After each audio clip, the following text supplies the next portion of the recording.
After America is made on the lands of the Kure Wurrung, Ngunnawal and Ngambri peoples, we acknowledge that they and their ancestors have cared for the lands, rivers and sea, and all living creatures for thousands of generations.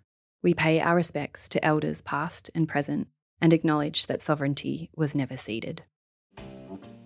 We are in a battle for the soul of America. This is a fraud on the American public. Hi, I'm Angus Blackman, and this is After America. We're 6 months in to the second Trump administration. That's right, it has only been 6 months. Keeping track of the flood is pretty much impossible, but we thought it was worth pausing for a moment to take stock, to look at what the Trump administration has done, and where it might be headed next. Obviously, we can't cover everything, and just listing off all the cooked things Trump has done will send us both, and probably most of you, into a spiral of existential angst. So we'll cover democracy, a little bit about the climate, the economy, and some international affairs stuff. Easy, right, Emma? So easy, Angus. No problems. Putting together the notes for this episode, it's really wild how much there is to wade through. It is like, if ever there was a counter to the argument that you have to build consensus and go slowly and make incremental change. Whoa.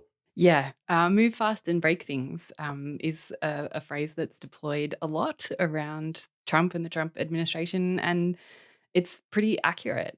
But I think, as we've discussed before in the show, that's part of the point.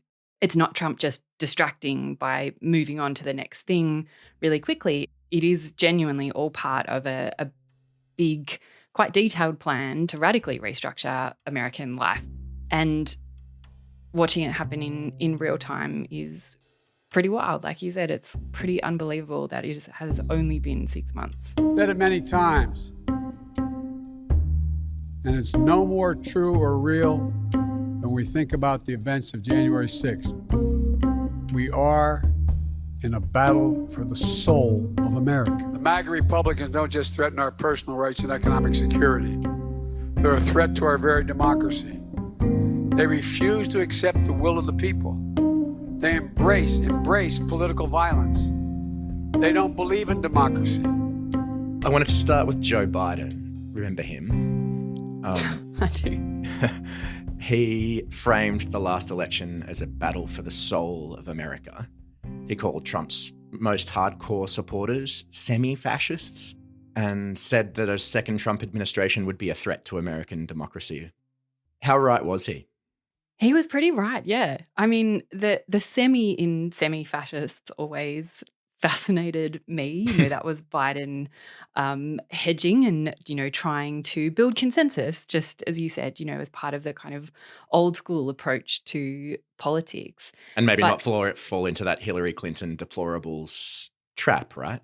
Yeah, absolutely. Biden always prided himself on his ability to build consensus and not alienate people in the way that Clinton did. He was famous for giving eulogies for staunch Republicans, people who should have been his political enemies. That was part of his pitch, to restore the soul of America after this battle. So Biden was right, I think, in his diagnosis, but his approach to politics was built on a really old school understanding of how American politics functions, one that Trump has broken forever. So Biden was right in his diagnosis, but his approach to solving that problem, to restoring the soul of America, as he described it, was completely inadequate. And that's something I think that will characterize Biden's legacy forever. He's right that this was a battle for the soul of America and that Trump was a threat to American democracy. And we have seen that play out in the last 6 months, I think much faster than many people expected, because of the experience of the first Trump administration. I think people expected Trump would move more slowly or be once again kind of stymied by the institutions of American democracy, but that hasn't happened. And that hasn't happened for a couple of very clear reasons. I think the first one is the makeup of the Supreme Court. So, of course, Trump has given the broad far-right movement in the United States, the Supreme Court, which now has a clear conservative majority and has been ruling consistently, really, in Trump's favour. So Trump came to office with that ruling from the Supreme Court that basically said when the president does it, it's not illegal. When the president is acting in an official capacity, what he does is necessarily legal. So he has a Supreme Court that really has effectively made him a king and allowed him to do whatever he wants. And what he wants is to catastrophically undermine the institutions of democracy. And the Supreme Court is now facilitating that. You mentioned there, Emma, the institutions of American democracy. And of course, US democracy is a long way from perfect. Mhm. Seen lots of stories about gerrymandering. If you look at an electoral map of different cities of the United States, it's this bizarre patchwork of where one governor or another has negotiated a district so that it snakes around and captures all whoever they want to vote for them in a particular district. We've seen that just this week, or in the last few days anyway, in Texas as well, along with some pretty extraordinary comments from Trump. Could you just tell us a little bit about that? Yeah, sure. I mean, Trump does this all the time, doesn't he? He says the quiet part out loud. None of what he's doing is really new. He just takes it to the extreme. So as you've said, there's this redistricting happening in Texas at the request of the president. So redistricting does happen on the regular, but this is happening outside of the normal cycle because the president has requested it, because he wants Republicans to win more seats in the midterm congressional elections. So the president has basically said, we're going to do some redistricting in Texas so that we win more seats, which is always the point of that kind of redistricting. It's not just usually said quite so clearly. And the state government in Texas is doing that at the president's request. So this is one of those incidents that exposes exactly what you were talking about, Angus, that all of these things existed before Trump. America's democracy was far from perfect. We could only really describe the United States as a democracy from about 1965. It's a democracy that's fairly easily manipulated because of a system that allows elected officials to manage the electoral system. There isn't an independent electoral commission like we have in Australia, for example, that would manage that kind of redistricting process. But what Trump is doing, and I mean, not even necessarily Trump himself, but the people around him, is very cleverly manipulating that system for their own political ends. And I think it's fairly safe to predict that the kind of thing that is happening in Texas will be happening all over the United States, sometimes as a result of a direct request from the president. Yeah. And I mean, I know you've said that people shouldn't necessarily expect the upcoming midterms to be a normal election. Mm. This might be an example of why that seems right.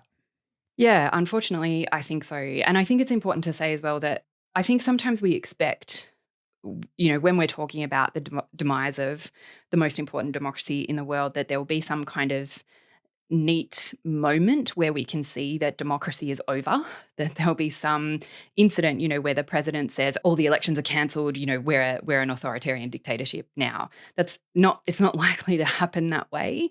Although having said that, it's not impossible that elections would be cancelled. It got kind of lost in the flood, as many things do, but a couple of weeks ago, elections were cancelled in the city of Miami. So the Miami City Commission, in a 3-2 vote, changed the city's election laws to postpone elections there by a year without a really good reason. And seen in isolation, that might not be particularly concerning, but when you put it in the context of what's happening in Texas, what the Supreme Court is doing, the fact that DOGE, the Department of Government Efficiency, has removed leadership of the voting unit in the Department of Justice. Oh, good. So the section, yeah. This is the section that is responsible for enforcing the laws that prevent voter discrimination. So the leadership of that section's all gone. So when you take all of these, seemingly little things in context, what you see is a much bigger pattern of the potentially least catastrophic undermining of the institutions of American democracy. Yeah. We are going to start the largest mass deportation in the history of our country. We got a lot of work to do. They're poisoning the blood of our country. That's what they've done. They poison mental institutions and prisons all over the world. Well, the Constitution is clear, and that, of course, is the supreme law of the land, that the privilege of the writ of habeas corpus can be suspended in a time of invasion. So it's an option we're actively looking at. I've raised a lot of money for the next race that I assume I can't use for myself, but I'm not 100% sure because I don't know. I think I'm not allowed to run again. I'm not sure. Am I allowed to run again, Mike? I better not get you involved in that argument. We've spoken a bunch on the show about Trump's attacks on the rule of law. Looking back on the last 6 months, how do you kind of sum up the state of things? It's bad. It's really, really bad. Yeah. And again, it's so easy for all of this to be normalized because of the flood, because it's moved fast and break things, and we become so used to what Trump is doing, but he has advisors in the White House in the form of Stephen Miller, for example, a former White House colleague described as Waffen SS, who's talking about suspending critical fundamental provisions of the Constitution in order to implement mass deportations. You have the president threatening to arrest, denaturalize, and deport political opponents like Mamdani in New York, who's running for the mayor of New York. He's been threatening to strip citizenship from people like Rosie O'Donnell, for example, because he doesn't like her because she says mean things about him. Haven't they had like a feud for decades? Yeah, really long time since Rosie O'Donnell was on The View and mocked him.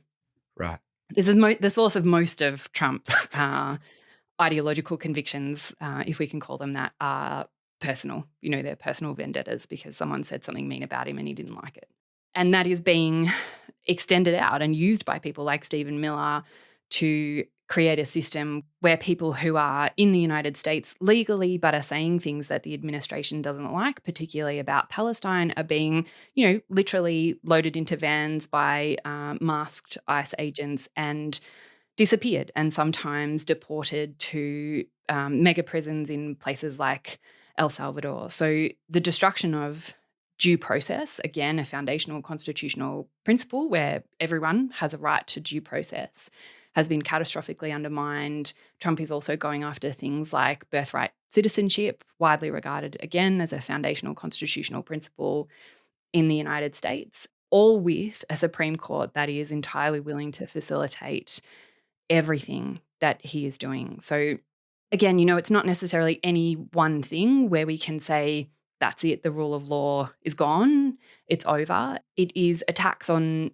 a number of fronts, usually starting with the most vulnerable people, that is then extended out into the broader system of the rule of law, again, facilitated by a Supreme Court that is stacked with a conservative majority. It's all so grim. Mm-hmm. I want to talk about climate in just a moment. But before we get there, this mass deportation policy is part of a radical restructuring of the entire federal government, a restructuring previewed by Project 2025. Donald Trump wants to take our country backward. He and his extreme Project 2025 agenda will weaken the middle class.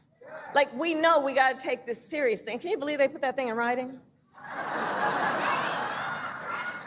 Is that conservative project proceeding as planned? It is, almost exactly. Project 2025 was always described as a manifesto. It was literally a 900-page guidebook for the incoming president to implement the generational agenda, really, of the right in the United States. And it is proceeding almost exactly as planned, not necessarily in the same order, and some things have been a little bit stop-start, but really the broad aims of Project 2025 keep appearing in what the Trump administration is doing. And that's clear across a number of fronts. We'll get to climate, but some of those things, of course, include the stuff that we've already been talking about, and that sucks up a lot of the news cycle, things like mass deportations, but also issues like, and again, these are generational issues, ones that Trump has picked up often out of convenience, not because of an ideological conviction, but because he knows that the movement behind him supports them.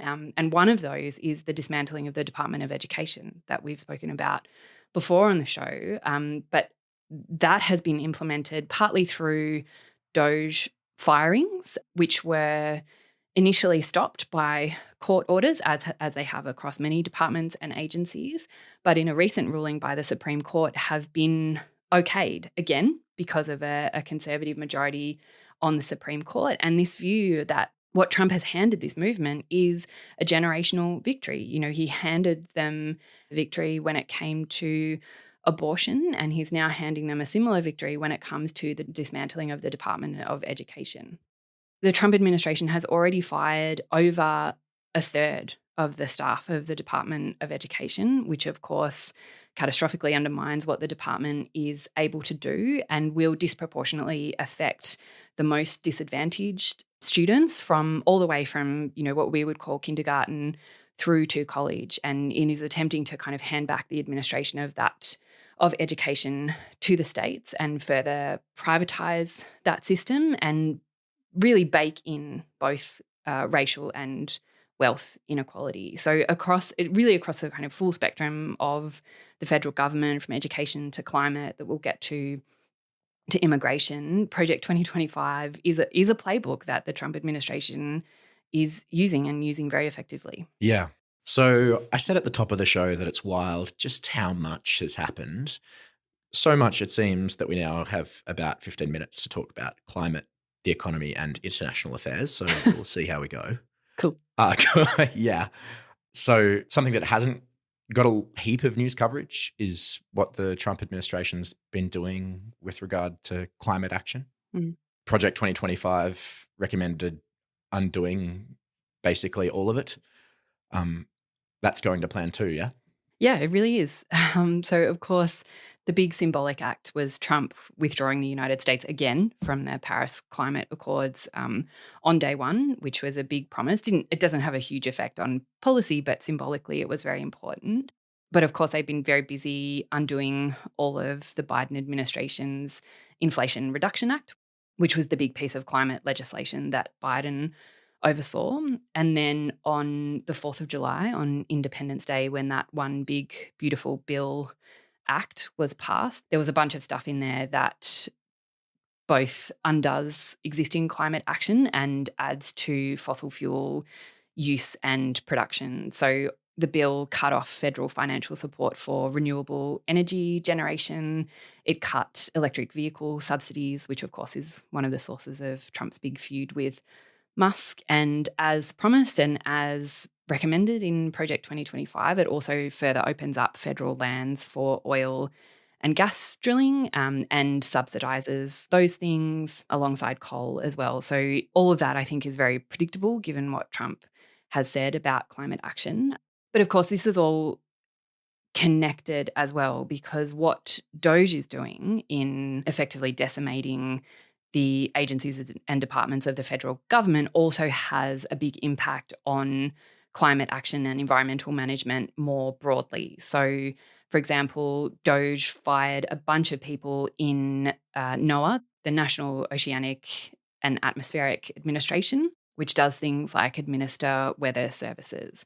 And there are allegations, for example, that those firings, those voluntary redundancies meant that the weather office in Austin, didn't have the right staff in place to provide warnings to people in Texas who were affected by those recent floods. So the flow-on effects are pretty significant, and that is happening again across agencies that deal with these kinds of issues, including the Federal Emergency Management Response Agency, FEMA, which Trump has said he wants to undo, and which is tasked with responding to natural disasters that are made increasingly worse, of course, by climate action. So the self-reinforcing cycle there is pretty catastrophic when you have accelerating climate disasters and a catastrophically undermined ability to both prevent and respond to them.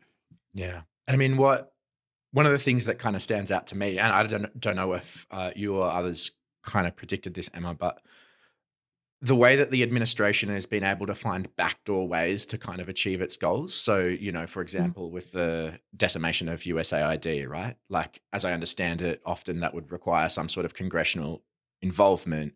But if you just fire everybody, then you achieve it anyway, right? It's not you don't have to follow due process. You just decimate the department and you win. Yeah, totally right. That's exactly right. And, you know, according to the rule of law in the United States, an agency established by Congress, like many of the ones that the Trump administration is catastrophically undermining, can only be dismantled by an act of Congress. But as you say, you know, if you just fire everyone, and then if the Supreme Court says it's fine, if you just fire everyone, then that agency might exist on paper, but it's not actually doing anything. And that's what's been happening in the Department of Education that we talked about before. It's what's happening in NOAA. It's what's happening across the board. It's happening in the IRS as well, the tax agency. If you don't have the staff there to do it, if you don't have the expertise, then it doesn't happen. The flow-on effects of that have impacts on people's everyday lives, and they're also potentially catastrophic, you know, when you don't have people in place to respond to disasters. Or, you know, I don't know, if you're deciding to bomb Iran and you have to really quickly recall all the Iran experts in Voice of America that you fired several months before, you know, when you repeat that process over and over again, the cascade effect is, you know, potentially fairly significant. Yeah. We will bring prices down, fill our strategic reserves up again right to the top, and export American energy all over the world.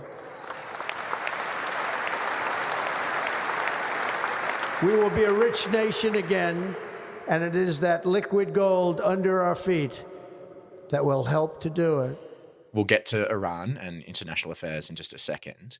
But before we get there, the economy, another area of American life where he has done some really, frankly, extraordinary things. How do you sum up what's happened in the last 6 months? Good luck. Thanks. I mean, I think I keep going back to Trump's inauguration, where rightly so much was made of who was there, you know, who was sitting in the most prominent positions. And the people sitting in the most prominent positions were the billionaires. And that is where Trump's interest lies. You will often hear talk of Trump acting, you know, only in the United States interests, you know, that he's got this kind of singular focus and he doesn't care about anyone else. But he's not even acting in the United States interests. Or he sees his interests and the United States interests as inseparable. And his interests are mostly in the grift and in wealth and in benefiting himself and those, you know, 4 or 5 people that he put right up front and center at his inauguration. So I think that's how we have to understand what Trump is doing to reshape the American economy. It's to reshape the American economy in the interests of the billionaires. And you can see that in the big, beautiful bill, which effectively involves an enormous transfer of wealth, a continuation of the already existing transfer of wealth to the highest earners, who will receive enormous tax breaks compared to the lowest income Americans, who will actually see a loss, an effective loss in their income as a result of these tax reforms. So really all of what Trump is doing, again, facilitated by a willing Republican Party, a willing Congress, is designed to reinforce that transfer of wealth to the absolute top, to reinforce existing appalling income inequality in the United States. And what his tariff program does is also affect those most vulnerable Americans, you know, who bear the cost of tariffs, which, as our own government has described them, are an act of self-harm, you know, which makes tariffs, which make buying things in America harder, makes things in America more expensive. But Trump doesn't, as we know, Trump doesn't really care about that, because what he cares about is the wealth and the grift. So that doesn't really answer your question about what is happening to the US economy as a whole. But I think broadly, you know, that's how I would understand it. A transfer of wealth, again, to the very richest, to those people who were sitting in the front row at his inauguration. Many things are happening that are exciting. We ask, and indeed we insist, that our allies and partners do their part on defense. You got to be more thankful, because let me tell you, you don't have the cards. Can you assure the world that as you try to get control of these areas, you are not going to use military or economic coercion? No. What is the strategy? Yeah, I can't assure you. It's like, frankly, too much of a focus on past guilt, and we need to move beyond that. What will it take for you to be convinced that there's no white genocide in South Africa? This is what the media does. They take anonymous sources from disgruntled former employees, and then they try to slash and burn people and ruin their reputation. We are moving fast, so we will make mistakes, but we'll also fix the mistakes very quickly. Iran's nuclear ambitions have been obliterated. And I don't want to be cute, I don't want to be a wise guy, but the Riviera of the Middle East, this could be something that could be so bad, this could be so magnificent. Emma, we're running out of time, but you've always argued, I think, on the show that you can't separate what's going on domestically in the United States with regards to the economy from trade, from security, and how the United States projects itself into the world. Could you tell us how you think the trade stuff is connected to kind of Trump's vision for America? And I guess, has Trump's foreign policy played out as you expected? Yeah, I mean, I guess I'll start with the first question first. I think probably the easiest way to explain that connection between trade and security is to go back, and we've talked about this a fair bit, to those threats to implement 200% tariffs on pharmaceutical exports. You know, that is ostensibly about trade. It's about the American pharmaceutical industry wanting access. But it's also a security issue because it has immediate impacts on health and well-being, on the health and well-being of Americans in particular. And we can see that play out across a number of issues where, you know, Trump's domestic dismantling of USAID, which is done on the pretense that it costs too much money, it's not worth it, you know, it's an economic issue, has incredible, terrifying security repercussions, including, I've mentioned this before, but I just keep coming back to it, you know, one study that estimates that 14 million people will die as a result of the dismantling of that agency. 4.5 million of those people will be children under 5. Like, if that's not a threat to security, then I don't know what is. And I think the important thing as well in that is to understand that Trump and the Trump administration understand how connected all of this is and don't see those things as separate. So even if we go back to climate, for example, one of the things that Project 2025 recommended was that the United States establish what it called full spectrum energy dominance. So what that means is the United States having not only energy independence on the basis of fossil fuels, as they would see it, but also full dominance of the global energy industry in order to, again, as they see it, counter China. So they see China's energy industry, and particularly its renewables industry, as a direct security threat to the United States. So they see all of this as connected, which is part of the reason that we should see it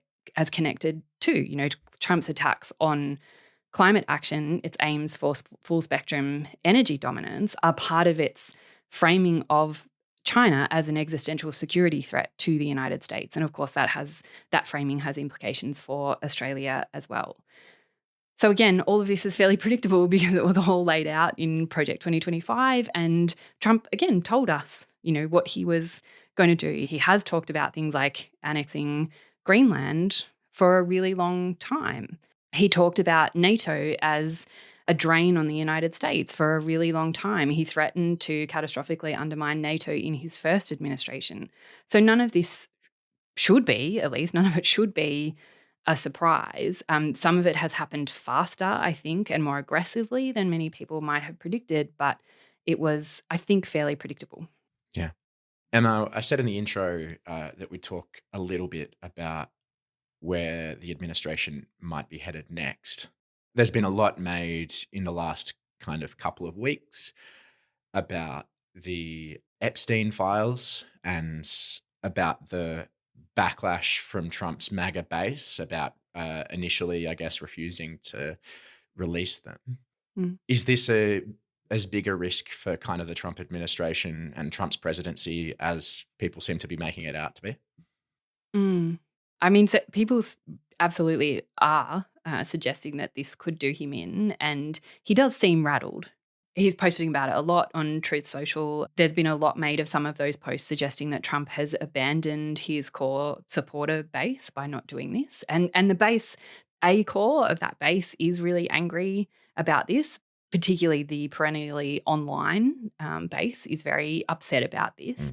And I mean, that is for very good reason, right? I think people sometimes forget that part of Trump's political power, part of his ascendancy came from tapping into that very online QAnon base that it was literally built around a conspiracy theory that there was a pedophile ring being run effectively out of the federal government that led to very real violence, in the form of the attacks on a pizza place in DC that was supposed to be the center of that ring. So that conspiracy seemed to be then confirmed by the revelations about Jeffrey Epstein and that island, and a lot of support for Trump came off the back of that conspiracy theory, and that he was going to break it. He was going to break it all open. And he kind of promised to do that in code, and the fact that he is not releasing all of these files is seen in that core base as a betrayal. But it's important to say that that part of the base might be really loud, but is not necessarily hugely influential. And, as always, we cannot ever underestimate the power of the cult of personality that Trump has managed to build around himself. And, for those conspiracy theorists as well, who are so deep in, to then turn around and admit they were wrong about Trump seems to me to be very unlikely. But it does, I think, highlight one of those really important points about Trump and his lies and his peddling of conspiracy theories in America, because Trump has always known, I think, that those conspiracy theories are so powerful because they contain a grain of truth in them, or sometimes more, significantly more than a grain of truth. His conspiracies about the deep state are powerful because the deep state, in a way, does exist. The CIA was off engineering secret coups all over the world during the Cold War, and people knew about them but didn't talk about them openly. That was an actual conspiracy theory that Trump traded off. And Epstein seemed to confirm those other conspiracy theories. So I think that means how this plays out is very unpredictable, but it would be very, very surprising if it did end up affecting Trump. This is a guy who said awful things about women in that first election campaign, and none of it affected him. It's the same guy who has been found liable in a civil court for sexual abuse. This is a guy who says really creepy, gross things about young women, including his own daughter, all of the time. And so the idea that, any revelations in these Epstein files would affect him, I think, is, probably misplaced. But this is the thing about Trump and the Trump administration and American politics more broadly. It is full of surprises. So I'm not going to predict anything. Yeah. Well, it's been an extraordinary 6 months. Only 42 to go, maybe. If we're lucky. Yeah. On that extraordinarily grim note, Emma, we'll leave it there. Thank you. Thanks, Angus. So if you want to read more from the Australia Institute, you can pre-order the second edition in our Vantage Point series. Dead Centre, How Political Pragmatism is Killing Us by Richard Dennis explores the contradiction between centrism and evidence that sits at the heart of our democratic debate in Australia. You can pre-order it now for $19.95 or become a subscriber to the Vantage Point series via our website, australiainstitute.org.au, or by tapping the link in the show notes. We'd love to get your thoughts on the show so far. You can send us feedback as well as episode and guest ideas to our email address, podcasts@australiainstitute.org.au. This episode was recorded on Monday, the 21st of July. After America is supported by the Andrew Farron Foundation, and we'll be back next week. I'm Angus Blackman. Thanks for listening.